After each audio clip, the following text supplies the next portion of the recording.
one of my earliest influences was Gary Numan. His synth melodies, his arpeggiated electronic chord sequences, his understated vocals, in juxtaposition to his ambient industrial soundscapes, inspired my embryonic musical conception.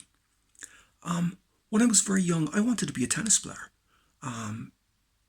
Just kind of, that was what I wanted to do, actually, before I kind of whatever.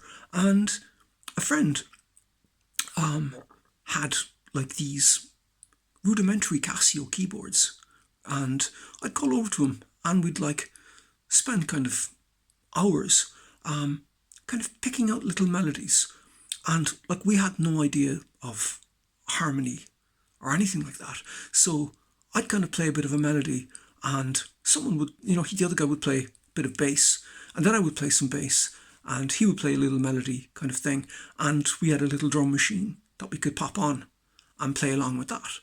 And it was kind of, elements of Gary Numan, actually. And the albums that interest me, it's like an epiphany that has been perennial. It stood the test of time with me, and to this day, I still love Gary Numan, but particularly Replicas, The Pleasure Principle, and Technicon. Those three albums, for me, are the pinnacle in the crown of Gary Numan. And if those were the only three albums that Gary Numan ever did, they were three of the best that I've ever had or ever listened to. They were incredible. Some of the stuff that he did mid-career, conceptually, very, very interesting. So again, maybe the music mightn't take me, but conceptually, like his ideas and the concepts behind the recording and the image and all that kind of stuff was absolutely superlative.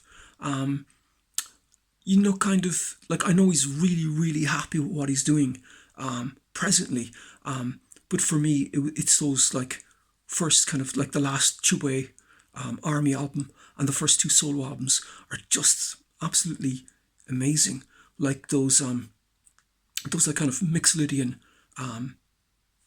melodies and the kind of dispersed intervals he used in his vocals, really, amazing, very tasty and understated, and the kind of synth textures and the whole idea of kind of like laying down the synth as the groundwork and then overlaying the band on top of that was revolutionary for its time, and also like the epiphany of, he was basically a kind of proto-Sex Pistols band when they got signed, and he went into the studio apparently, and there was like a Moog left there, and he started kind of playing it, and he said, "This is it, like this is the way we got to go." And to a certain extent, it kind of reminds me of my dalliances with synth and synth pop stuff. The way I kind of got into it, it was just a case of this is it, And for him, but he was the innovator. He was the original to have gone from like being a punk kind of punk band into doing this kind of electro synth pop stuff. It was absolutely fantastic.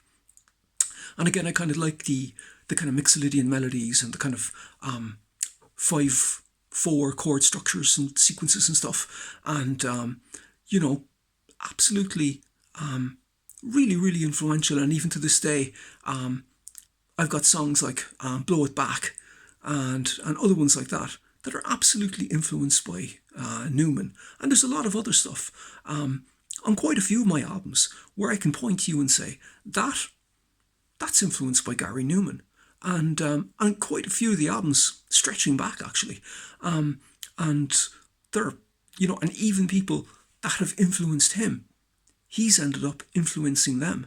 And as I told you, he's one of the most popular people still in the music business, and absolutely fantastic guy, brilliant guy, and like incredibly talented, bit of a genius actually. So kind of, again, one of my first influences, and I'm kind of unashamed. Like I used to go around with a Gary Numan T-shirt at one point inside my parka. That's a fact. Unashamed, and absolutely thought the guy was fantastic. Thank you very much for listening.